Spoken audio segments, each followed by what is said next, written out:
ఎదురైంది। ఈ ప్రమాదానికి కారణం బీఆర్ఎస్ ఎమ్మెల్యే షకీల్ కుమారుడు రహీల్ అసలు కారణంగా గుర్తించారు పోలీసులు। ఈ కేసును వెస్ట్ జోన్ పోలీసులు రీఓపెన్ చేయడంతో కొత్త విషయాలు వెలుగు చూశాయి। ఈ ప్రమాదం జరిగే సమయానికి కారును రహీల్ డ్రైవ్ చేసినప్పటికీ కేసు మాత్రం అతని డ్రైవర్ పై నమోదు చేశారు పోలీసులు। అయితే డ్రైవర్ అఫాన్ స్వయంగా నేరం చేసినట్లు అంగీకరించడంతోనే అతనిపై కేసును నమోదు చేసినట్టు పోలీసులు గుర్తించారు।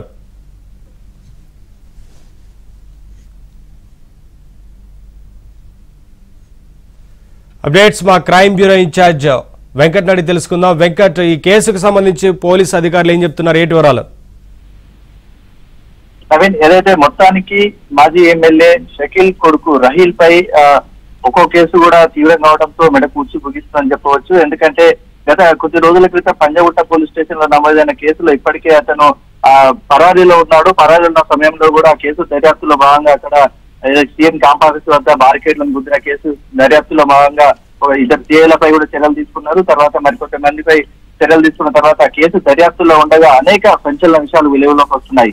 మొత్తానికి చూస్తే మనం 2 సంవత్సరాల క్రితము ఏదైతే ఇదే షకీల్ కొడుకు రాహేల్ రోడ్ నెంబర్ 45 లో ఒక కార్ ప్రమాదం చేసి ఒక వ్యక్తి మృతికి కారణమయ్యాడని చెప్పేసి ఈ పంజగుట్ట కేసు దర్యాప్తులో వెల్లడైంది। అయితే ఈ కేసును 2 సంవత్సరాల క్రితం నమోదైన బంజారాహిల్స్ కేసును ఏదైతే రీఓపెన్ చేసిన పోలీసులు ఈ కేసులో ఆ రోజు ప్రమాదానికి కారణమైన వ్యక్తి రహీల్ గా గుర్తించారు। కానీ అప్పుడు రహీల్ తండ్రి షకీల్ అప్పుడు ఎమ్మెల్యేగా ఉండటంతో పోలీసులపై ఒత్తిడి తెచ్చి తన కొడుకుపై ఈ కేసు పడకుండా కూడా అతని డ్రైవర్ ను అఫ్సాన్ పై కేసు నమోదు చేసి అఫ్సానే ప్రమాదం చేసినట్టుగా ఒప్పించుకొని అప్పట్లో కేసును అఫ్సాన్ పై డ్రైవర్ పై నమోదు చేసి కేసు క్లోజ్ చేసినట్లుగా కూడా దర్యాప్తులో వెల్లడైంది। అయితే ఆ కేసు దర్యాప్తులో పూర్తి స్థాయిలో దర్యాప్తు చేయగా ప్రమాదం చేసింది షకీల్ కొడుకు రహీల్ గా గుర్తించిన పోలీసులు ఇప్పుడు ఆ కేసులో కూడా పూర్తి స్థాయిలో ఆధారాలు సేకరించారు।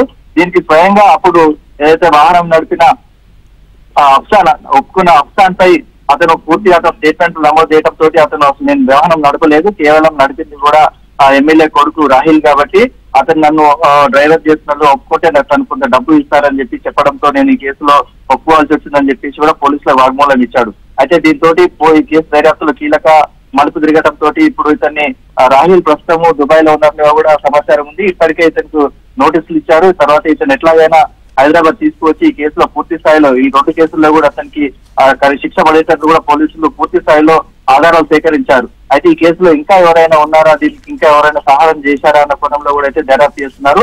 ఇప్పుడు పంజగుట్ట పోలీస్ స్టేషన్ తో పాటు జూబ్లీహిల్స్ రోడ్ నెంబర్ 45 లో 2 ఏళ్ల క్రితం జరిగిన ప్రమాదం ఈ 2 కేసులు కూడా వాళ్ళపై పూర్తి స్థాయి ఆధారాలతో నిరూపణ కావడంతో ఇక అరెస్టే తరువాయి కార్యక్రమంగా ఉంది। Naveen, right, thank you Venkat.